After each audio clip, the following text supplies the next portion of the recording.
Hey guys, it's me, your friend John. Today we're going to be making a World War I trench bike or a push bike. I don't know the official name. I looked online and I saw a lot of images. They look pretty cool, they look pretty lethal, and today I'm going to be showing you how to make one. It's very easy.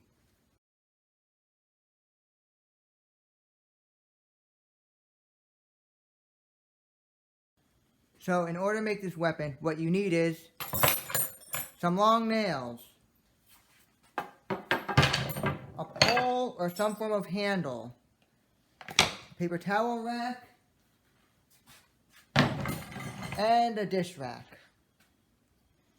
So I bet you're wondering why we have all these items. I'm going to show you why. A lot of World War I push bikes or trench bikes had a knuckle guard, and you can use this, see how it's round, as a knuckle guard. You can cut it and you can see my hand kind of fits like a handle, and that will be a knuckle guard. Or you can do the exact same thing with a dish rack. See how it's got these round things on it, these half circles? Again, you put a handle in there and it will be a knuckle protector. And then you need some form of handle. I'm probably going to go with the thicker handle because it looks better. And I have all these nails. Realistically, these push bikes only had one nail. I have all different sizes, and I'm going to see which side works the best. So I'm going to use the dish rack, and I got it in a vise so it's nice and secure. It's not going anywhere. And I'm going to cut it with an electric saw using a metal cutting blade, as you can see here.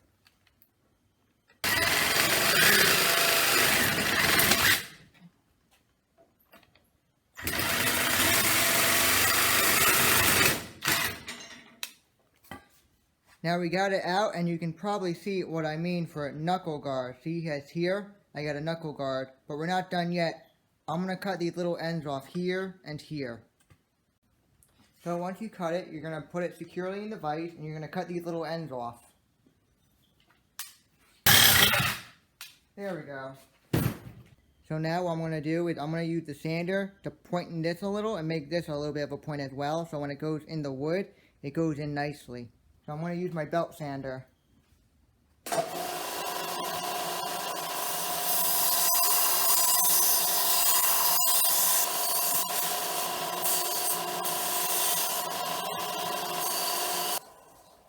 So now, as you can see, it's more pointed, so when I hammer it into the wood or push it into the wood, it will go in a lot easier.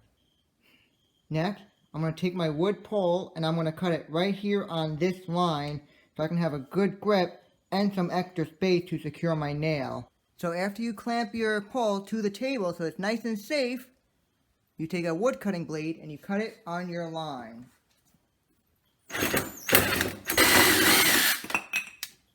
So after you're done cutting your handle to the length that you want it at, next, I'm going to sand it down right here. It's a little rough there, and it's a little rough there, so I'm just going to make it a little more smooth with the belt sander.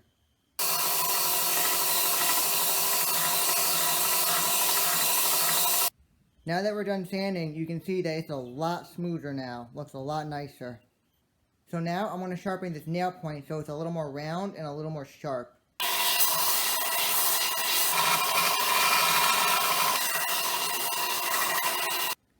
So as you can see, it's a lot more sharper now and not as flat as it was before. Still hot. Don't touch the tip when it comes off the sandpaper. But it's very, still a little hot, but it's sharp. A lot sharper than it was before. Now I'm going to take a hand file and just make this sharp corner just a little more round.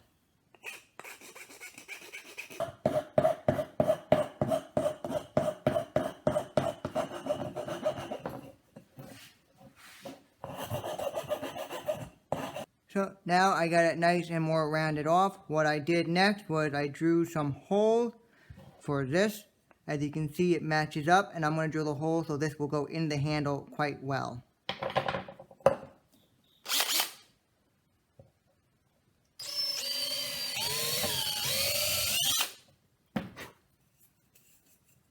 So I drilled the hole, it fits in nice, it looks pretty nice. What's next is I'm going to add the spike. I cut the little head off and I kind of grounded it down just a little so it goes in easier. And I'm going to put the spike right here where that dot is. Now to make sure this spike fits in nicely, get a drill bit that closely matches with the size of the spike that you're putting in. At the beginning, I was going to do something like this, so it's more of a push spike, but I decided to go more something like that, so it's more of a trench spike. So I like this way a little bit more. It feels a little more comfortable for me, but who knows, maybe in my next video or future videos, I'll do something similar to that, more of a push spike than a trench spike. So now I'm going to drill the hole.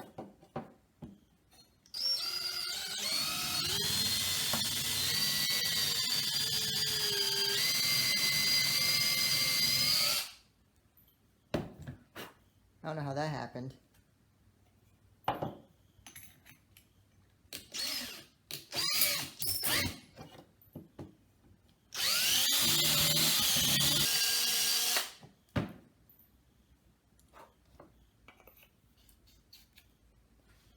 There we go, it's nice and in.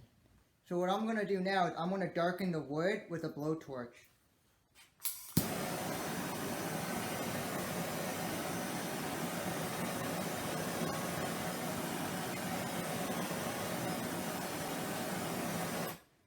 Don't stay in one spot too long. Slowly rotate it as you're basically cooking it like you would a wiener.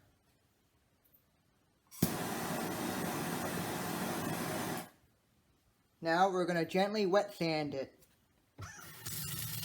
Turn your sink on, get it nice and wet, take some light sandpaper, wet that, and just start sanding it down. Once you're done wet sanding, take a rag and just spin it across.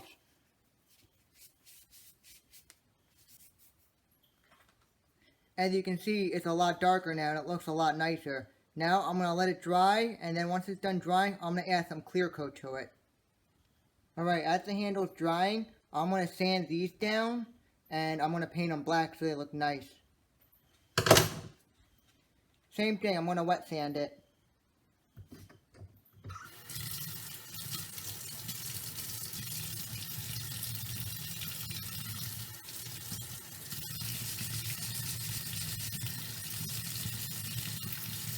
So now you can see it's been sanded down and it looks a lot cleaner. It's not shiny, it's dull. And you're probably wondering why I did that. Well, when I used to work on cars, the first thing they taught me is if you're ever going to paint a car, always sand it. Paint will not stick to dirt or grease or even a shiny surface. So make sure you sand it down. I've literally seen paint fly off of cars because the guy poorly sanded it or just didn't sand it at all.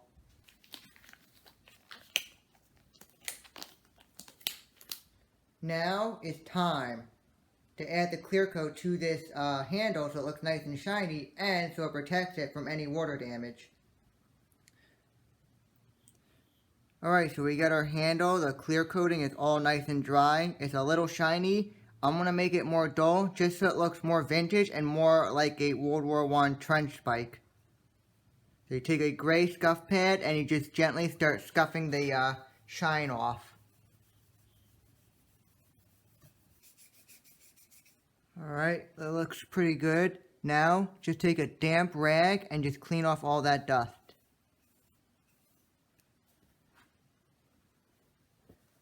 And just dry it off with a towel. So it's nice and dry and dull. It looks a lot nicer. It looks more vintage and more used.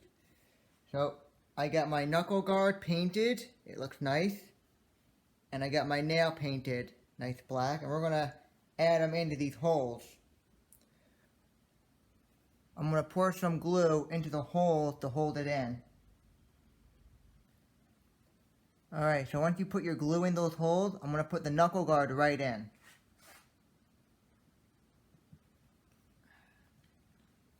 I'm going to use a rubber mallet to hammer it in.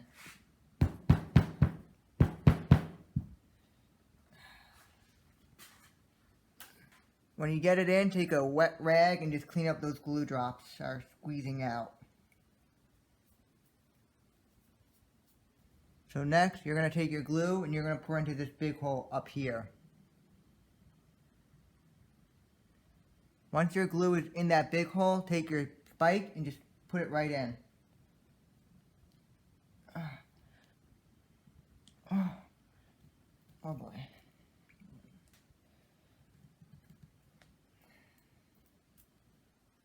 So I'm having a really hard time getting this spike in this hole. So I put it down on the ground with a piece of wood. I got myself a rubber mallet and I'm going to tap the back of it and see if I can get that nail more into that hole. It's very difficult.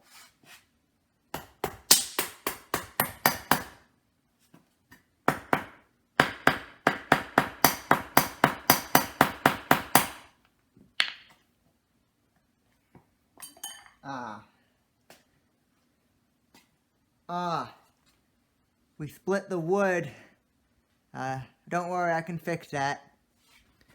So, you're wondering why it split? It's because I didn't make the hole big enough and I kind of just forced it in. But no big deal. I'm going to pour some glue into this crack and just squeeze it together using a vise. And just kind of force the glue in.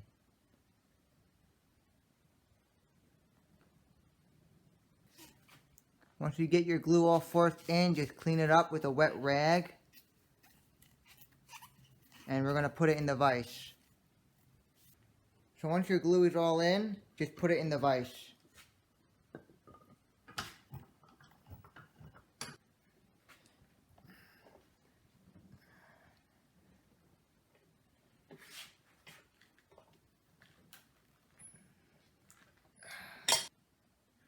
So when it's in your vise, nice and tight, you can see the glue kind of squeezes out a little. Not a big deal, just take a wet rag and just clean it up.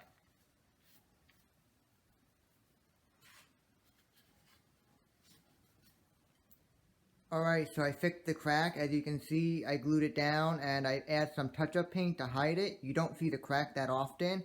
It's in there really good. It's not coming out. I put this Knuckle Guard back in, and the Knuckle Guard's really in there. It's not coming out as well, and I'm going to strength test it right now in case you don't believe me and you think it's just going to come out. So let's give it a good strength test. So I got right here a block of wood, and I'm going to jab it multiple times to see if the nail comes loose.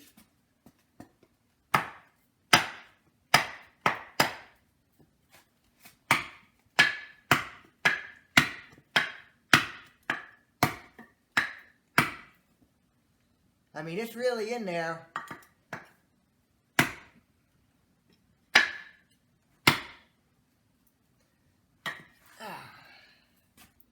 As you can see, while I was striking it on that block of wood, it made the tip a little more dull, but I'm going to continue testing it. Now I'm going to do the sharpness test to see how sharp it is after I tested it on that block of wood. I have here a block of foam. We have some rags on top. As you can see, no penetration right now. We have 1 layer, 2 layers of cardboard, and some clothes. And we're going to see how easily it goes in this block of foam.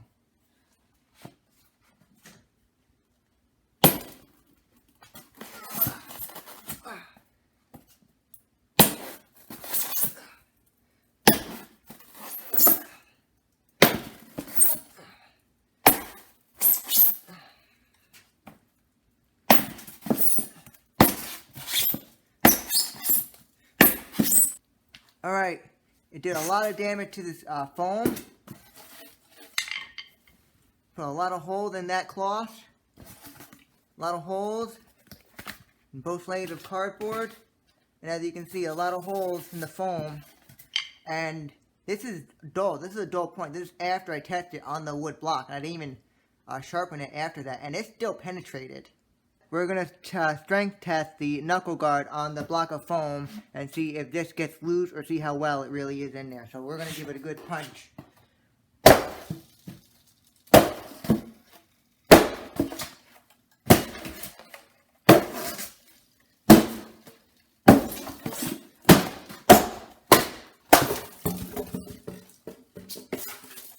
Yep.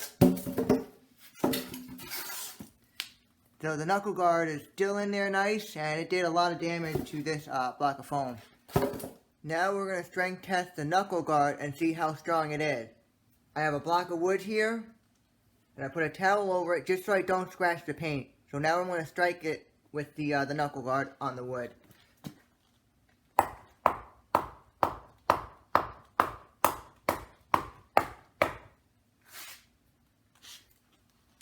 Alright, I scratched the paint, so that sucks, but other than that, it survived the strength test and it's pretty strong. I can very easily repaint that, no problem. So now that the tip is nice and sharp, I want to see what type of damage this thing can really do. I got about 4 layers of cloth right here, and I got about 4 layers of cardboard right here with the foam. Now I want to see if it will penetrate all these layers into this foam now that the tip is nice and sharp. So let's give it a go.